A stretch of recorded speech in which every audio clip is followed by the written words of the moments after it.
You walk into a room. Nothing has happened yet. No argument, no tension you can point to. And yet something inside you immediately tightens. Your brain is already 3 steps ahead of everyone else in that room. Scanning, reading, translating the invisible. Most people would say you are gifted. And in certain moments, it genuinely feels that way. But here's the part nobody talks about. That sharp, relentless awareness running inside you is also a trap. Because the brain of an overly aware person does not have an off switch.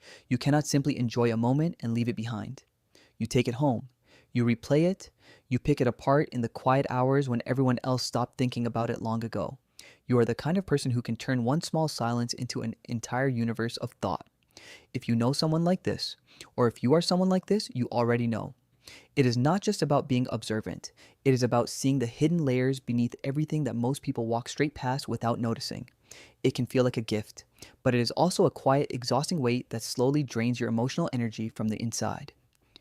My name is Payupi, and I explore the psychology of people who feel and think more deeply than the world around them ever seems to realize. If you want to finally understand your own mind and find a little peace inside it, subscribe and hit the like button.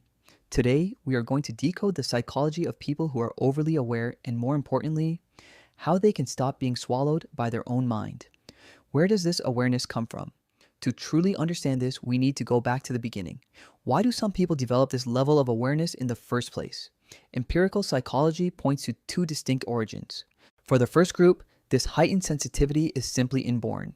Science refers to them as highly sensitive persons.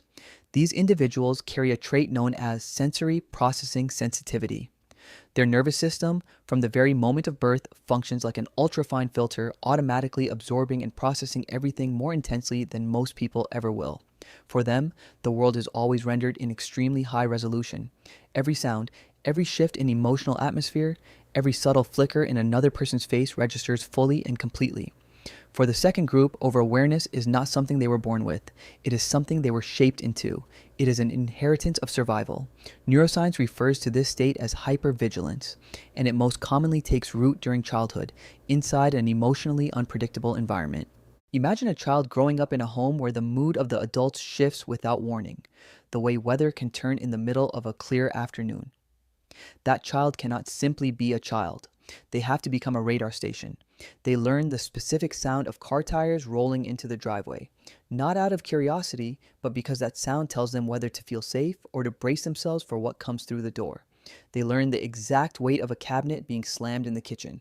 They know precisely when to walk into the living room with a smile and exactly when to quietly disappear. Biologically, here is what is happening beneath the surface. The amygdala, the brain's internal alarm system, is being activated again and again. It is recording a message directly into the nervous system. This environment is not safe. Keep scanning. Stay one step ahead of whatever is coming. No one teaches a child to do this. The nervous system builds it automatically. A dense network of neural connections designed to predict emotional danger before it arrives. And over time, that survival vigilance transforms into awareness. An awareness so deep and so constant, it becomes part of who that person is. When they become adults, they often look back and judge themselves harshly. They ask, why do I always overthink? Why can I not simply relax? Something must be wrong with me, but nothing is wrong with them.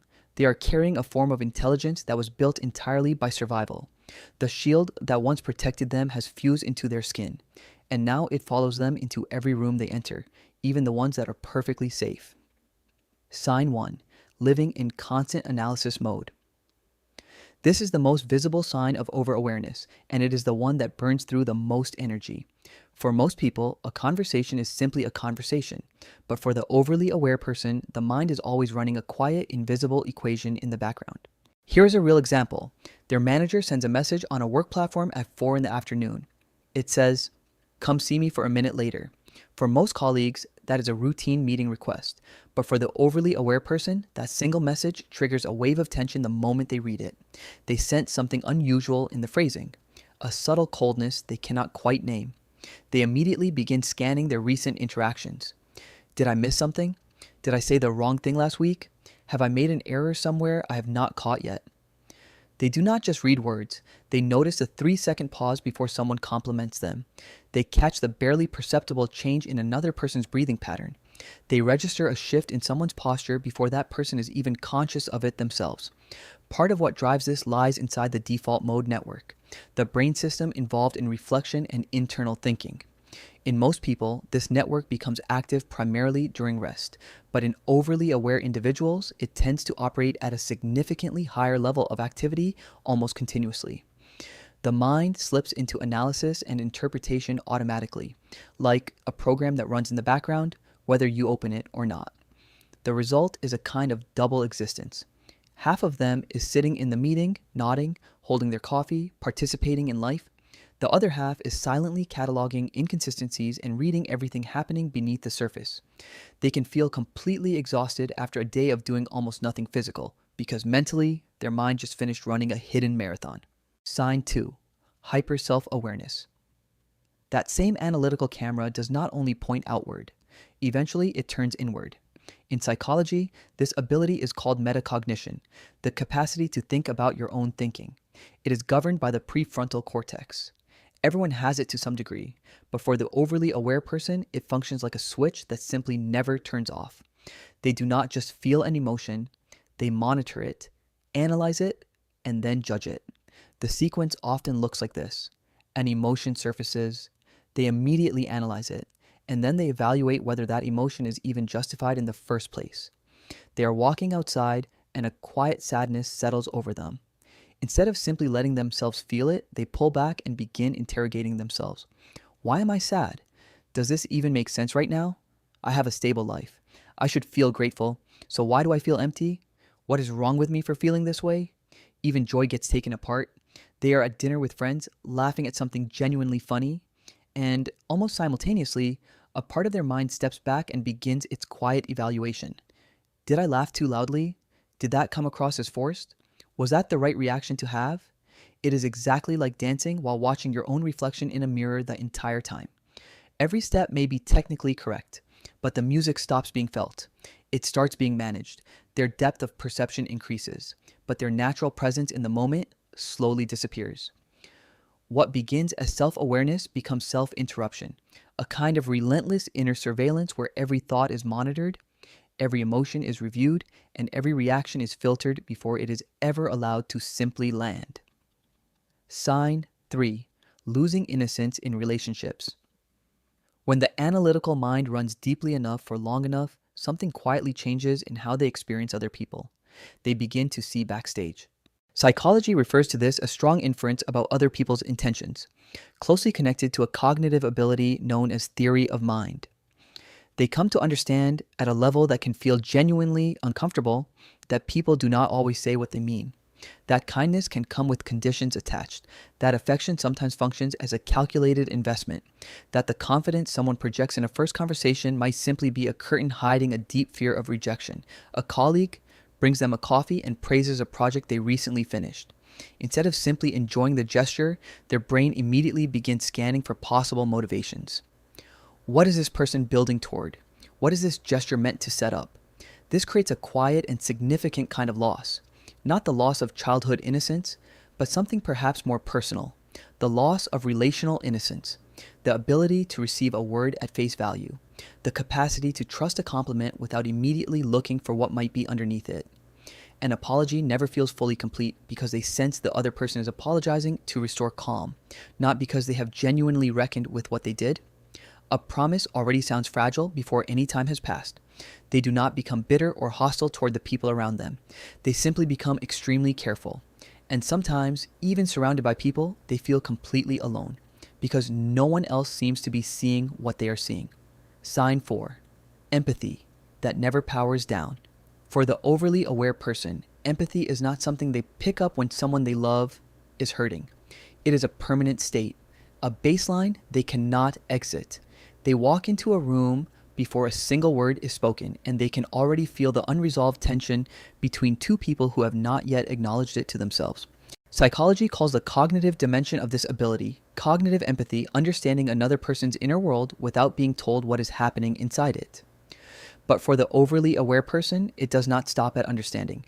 It crosses into emotional empathy, the actual absorption of another person's experience as though it were their own. Neuroscience offers a partial explanation through the activity of mirror neurons.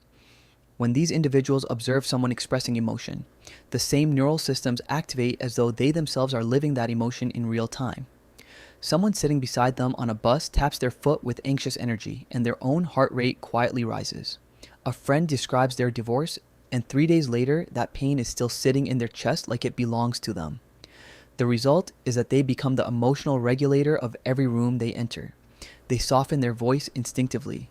They choose their words with careful precision. People feel genuinely understood around them, and they keep coming back to that feeling. But the price is a very specific kind of exhaustion. They become a container for other people's emotional weight, and at the end of the day, very few people think to ask how they are doing, because the person who always understands everyone else can seem like someone who never needs to be understood themselves. Sign 5. When awareness moves into the body. This awareness does not live only in the mind. For many overly aware people, it lives in the body first.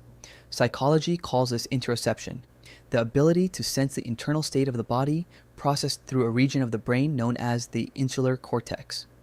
Everyone has this capacity, but in some nervous systems, the dial is turned up extremely high. They drink an espresso. Their heart beats a little faster from the caffeine. For most people, that simply registers as alertness.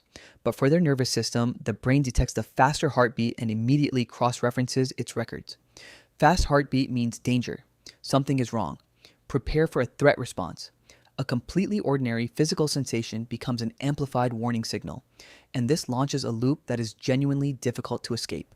A sensation appears. The brain misinterprets it as danger.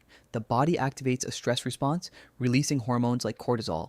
Those hormones produce even stronger physical sensations, and the brain treats those as further evidence that something is very wrong. Their body becomes a constant stream of emergency data. They feel unsettled and on edge even when everything around them is completely fine. Sign 6. When awareness becomes a strategy of control.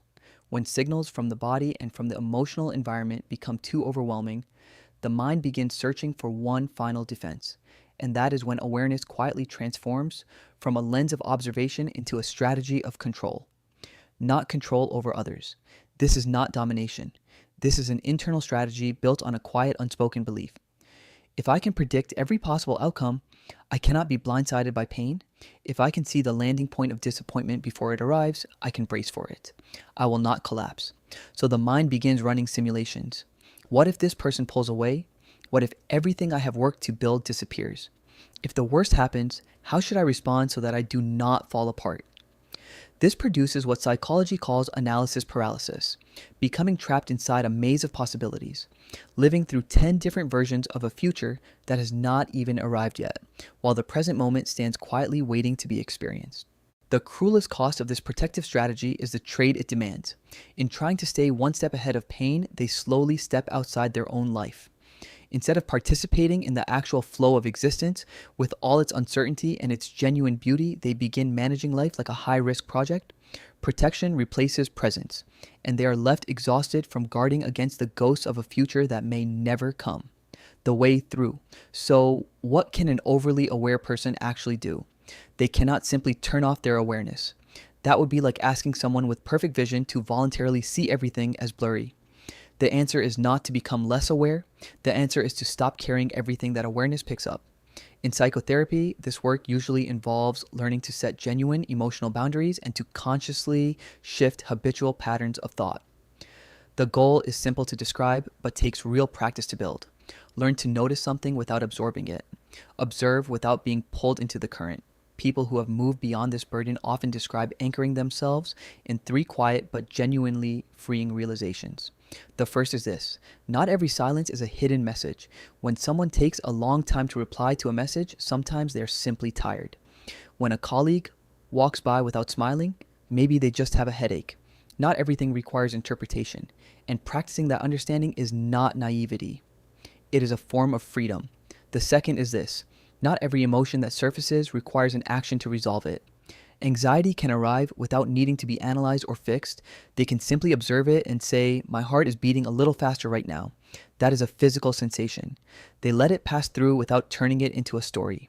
The third is this: not every insight needs to be acted on or spoken out loud. They may clearly see someone's insecurity in a conversation, but they do not have to become that person's therapist. They may sense instability in a relationship, and sometimes the most powerful response is simply to step back and breathe. They begin to understand that clarity is only a true gift when it comes paired with boundaries, knowing what belongs to them to carry and what belongs to the world to handle on its own. When they practice this kind of intentional release, something remarkable begins to happen. Their awareness does not disappear. It softens, it matures. They still see deeply into human nature, but they no longer cling to every flaw they find. They can still feel the emotional temperature of a room the moment they enter it, but they are no longer pulled under by the current. They move from using awareness to predict to using it to be genuinely present. They move from fear to curiosity. Instead of spending a beautiful afternoon analyzing whether someone's smile was real, they simply drink a good cup of coffee and let the afternoon be what it is. Life becomes lighter. Not because the world becomes simpler, not because people suddenly become easier to understand. The world is still full of contradiction. Life becomes lighter because they stop trying to carry every equation of that world on their shoulders at the same time. They cannot turn off the ceiling light in their mind, but they can change its quality. From a sharp, relentless laser exposing every flaw in every corner to a warm, steady candle. Bright enough to understand human fragility with real compassion. Gentle enough to finally offer that same warmth to themselves. These are the people who think deeply, the people who feel deeply. If you ever look at them and mistake their quietness for distance or indifference, understand what you are actually seeing. It is a form of wisdom, a wisdom that has learned, slowly and at real personal cost, to understand life instead of being imprisoned by it. If any part of this felt familiar, if you recognize yourself somewhere in these signs, drop a comment below and tell me which one hit closest to home. You are not alone in this. The depth you carry is not a flaw. It is a gift that is simply waiting for your understanding and your compassion. If this video added something to your day, please hit the like button. It genuinely helps this reach people who need it. And share this with one person in your life who might recognize themselves in it. Someone you know might be quietly exhausted from a mind that never fully rests. Your decision to share this today might be exactly the relief they have been searching for. Now, go and watch our previous video, Psychology of a Child Who Grew Up Too Fast, because everything we explored today connects directly to what we covered there. It is waiting for you. Until next time, this is POP. Take good care of that brilliant, feeling mind of yours.